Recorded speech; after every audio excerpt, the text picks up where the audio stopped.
Now, there's lots of things I don't know in this world. You could probably stump me on almost anything that you're an expert on. But since I was born in Pocatello, Idaho, I do know a little bit about sheep.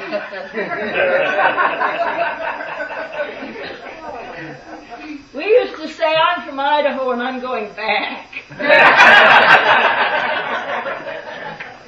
And if you're ever around sheep very long, you know that sheep tend to follow other sheep.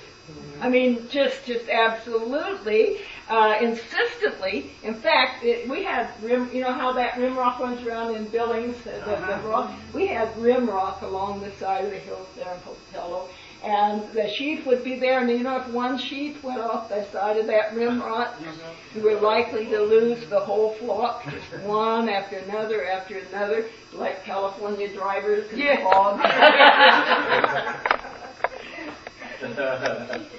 So, one day, I was praying. I had Luke 15, that passage where Jesus tells the story when he's asked by the Pharisees, why are you hanging around with sinners? And Jesus tells the story of the 99. He says, imagine there's a shepherd who has 100 sheep, and one of them strays. Does he not leave the 99 and go seek the lamb that was lost? And, you think maybe, I don't know what you think about people who preach, but it's a lot harder than you know it is. Because, see, you really want to be relevant, you really want to talk to the people that are listening to you, and you kind of struggle with that, you struggle with what's going on. And so I was really struggling in prayer. And I was saying, oh my goodness, how can I make this relevant? And all of a sudden I started to think about that little sheep. And I thought, I wonder why that little sheep got lost. Maybe that little sheep was different somehow. I started to think, how could a little sheep be different? How could a little sheep be different? And I thought, well, maybe this little sheep was born with a different appetite. You ever gone to a smorgasbord with a friend of yours? You ever watch what they pick up to eat? You never would yourself. I mean, we're different in our appetites, too. And maybe this little sheep was born with an appetite for purple grass. So I started to think about that. And it wasn't very long. I started to think about that little sheep's mother, because in the generation where I grew up, no matter how a little creature turned out, the social scientists always wanted to look at the mother. The mother was too close, the mother was too protective, the mother was too distant. Now they don't believe that anymore. They don't believe that you're born, you're the blank slate that someone writes on. You're born with a personality. A baby is born with a personality. And yes, mothers influence little beings, little creatures. The little creatures influence the mothers just as much. It's a relationship that goes on between them. So I thought about that for a while. Not too long. And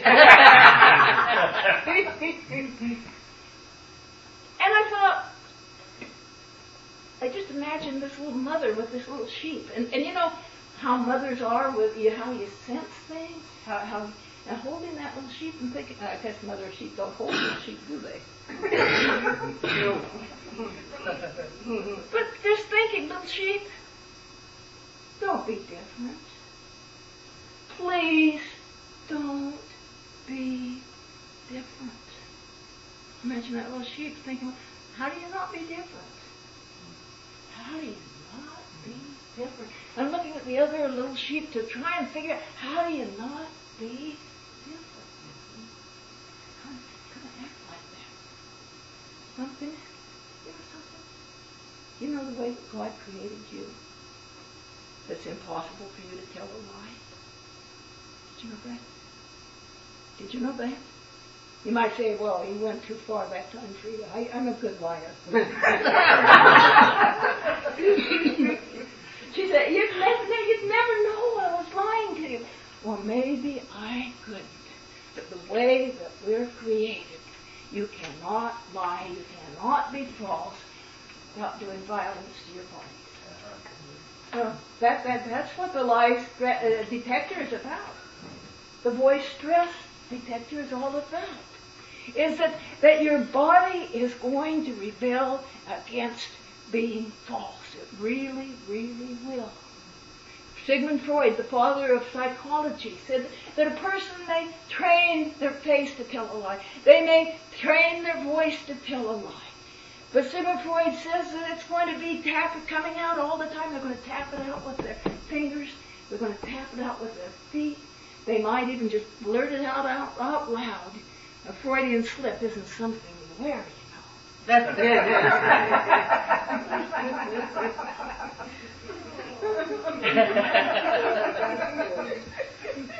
True.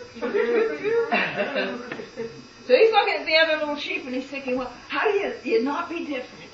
And it wasn't long before the other little sheep were looking at him and saying, watch out for that one. There's something peculiar about that one. Have you seen the way it holds its little shank?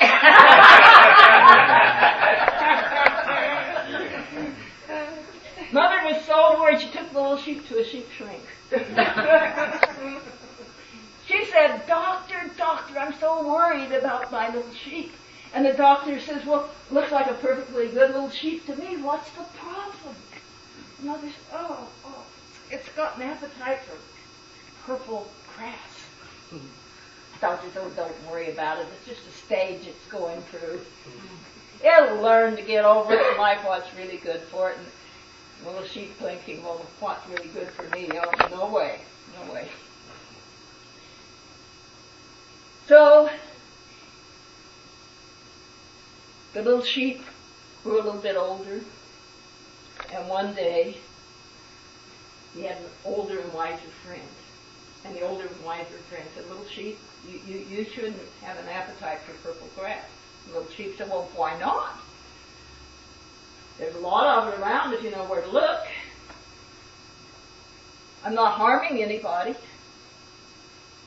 And the older, wiser friend said, well, if you were older and wiser like I am, you would be concerned about ethics.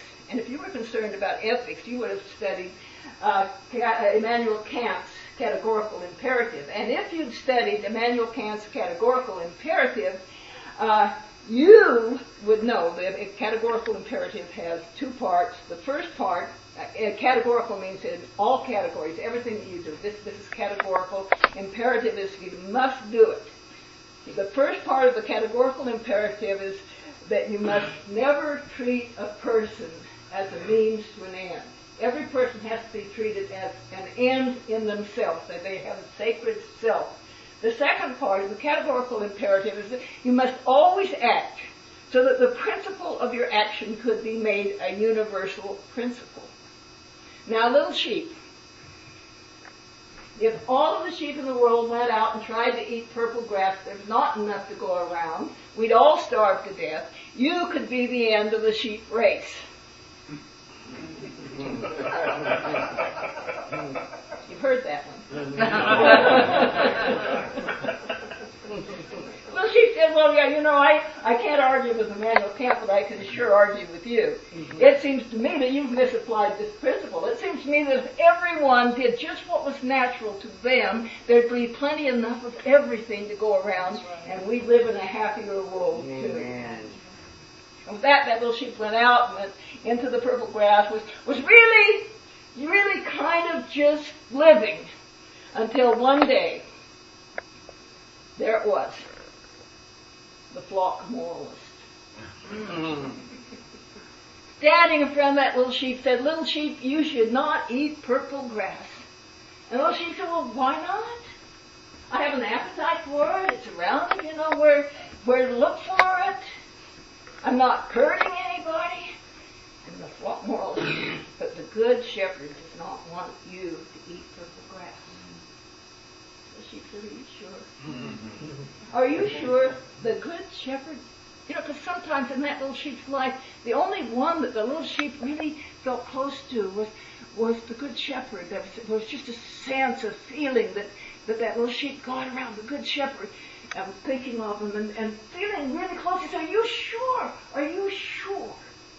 The good shepherd does not want me to eat purple grass?